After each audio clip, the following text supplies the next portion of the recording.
everybody, it's Karen Golding, the Young Adult Librarian at the Goshen Public Library, and I have a new box to unpack. It's not a very big box, but I've been expecting some really great books, so I wanted to share this one with you as quickly as possible so that we can get these books on the shelf and ready to go.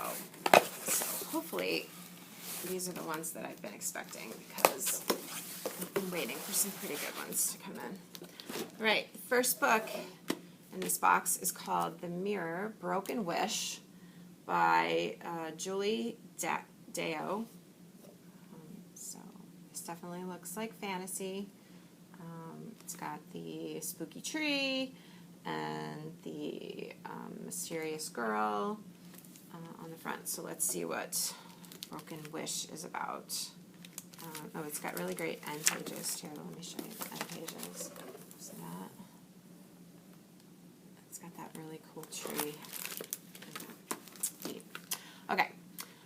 The Mirror, Broken Wish marks the first book in an innovative young adult series written by Julie C. Deo, Donnell Clayton, J.C. Cervantes, and L.L. McKinney, following one family over several generations and the curse that plagues it.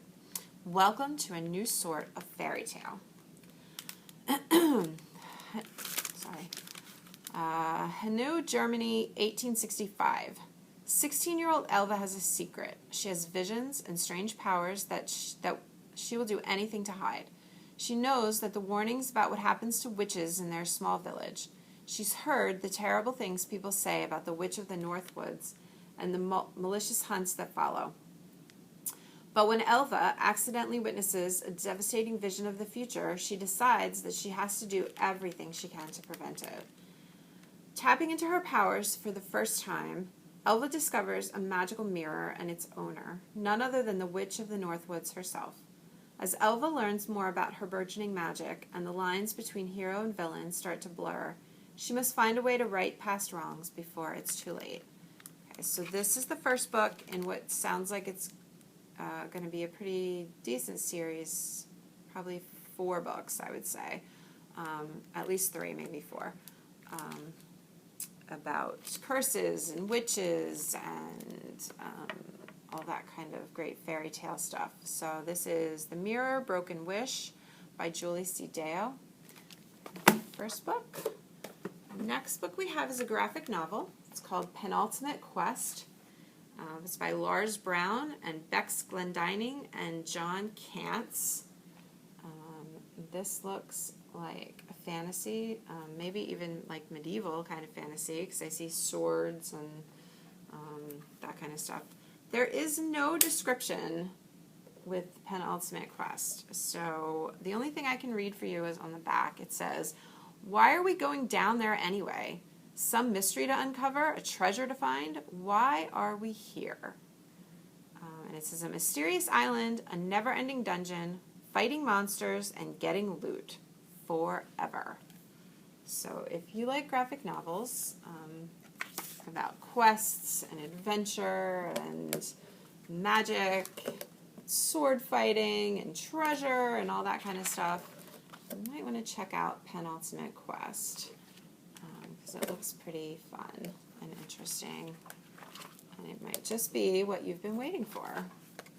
So that's Penultimate Quest by Lars Brown and Bex Glendining with John Krantz. Next, we have The Never Tilting World by Rin Chupko.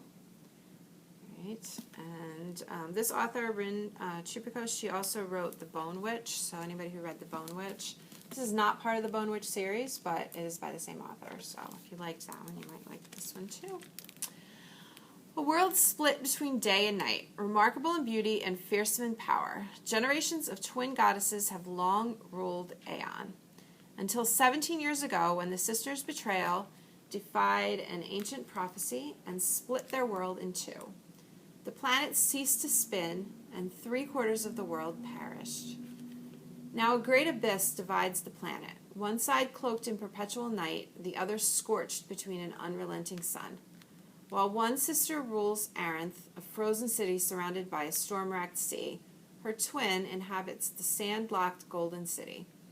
Each goddess has raised a daughter, and each goddess keeps her own secrets about the past. But when spectral forces summon these daughters to the site of the breaking, the two young goddesses, along with a powerful healer from Arinth and a mouthy desert scavenger, set out on separate journeys across treacherous wastelands, desperate to heal their broken world, no matter the sacrifice it demands. So, in the never tilting world, we have a world that doesn't spin. So you have one side that's always cold and dark, and one side that's always hot and bright. And they have to try and fix it. So if that sounds like an interesting quest, check out The Never Tilting World by Rin Chupico. And next we have You Were Never Here by Kathleen Peacock. And this definitely looks like suspense to me. It's got that kind of spooky, foggy cover, which if you look really closely, you can see is a face. But at first glance, it looks like just spooky fog. But there is a face there, so kind of creepy. Kat hasn't been to Montgomery Falls, the town her family founded, since she was 12 years old. Since the summer she discovered she could do things that no normal 12-year-old could do. Since she had her first kiss with Riley Frazier. Since she destroyed her friendship with him. Now 5 years later, she's back, and Riley has disappeared. For the last 3 months, no one has heard from or seen Riley, and while there are all sorts of conspiracy theories about where he went, neither the police nor his parents are any closer to finding him.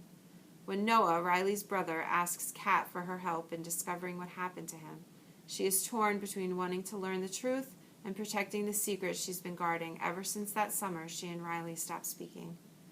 But then a local girl is discovered floating in the river, alive but traumatized, with no knowledge of who attacked her or why. With the possibility that there is someone out there who might have hurt Riley and might hurt someone else, Kat must decide whether to use the unusual ability that she has been hiding until now. So this is definitely like a suspenseful thriller, mystery, all those sorts of things, with a little bit of magic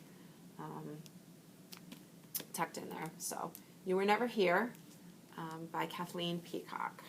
Okay, next we have a little late for the season, but it's okay because you can read about Halloween all year.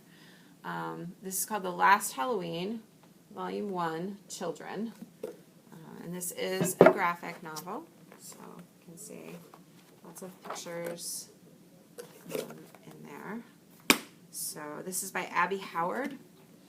It says, for every human on Earth, there is a monster connected to them. Now the barrier keeping them out of the human world has been broken, and they're all loose, wreaking havoc across the planet. Chased out into the Halloween night, 10-year-old Mona meets some very strange new friends. A ghoul, a vampire, and her own monster. Together they search for the only human who can restore the barrier, save the world, and keep this from being the last Halloween. Okay, so this is about the theory that every person has a monster, and what happens if you meet that monster. So if that sounds like an interesting premise, check out The Last Halloween, Volume 1, Children, by Abby Howard.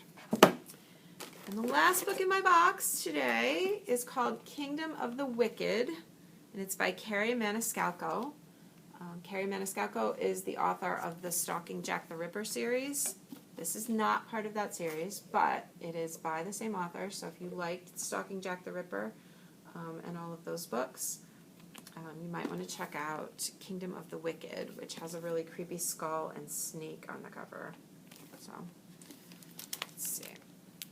Two sisters, one brutal murder, a quest for vengeance that will unleash hell itself, and an intoxicating romance.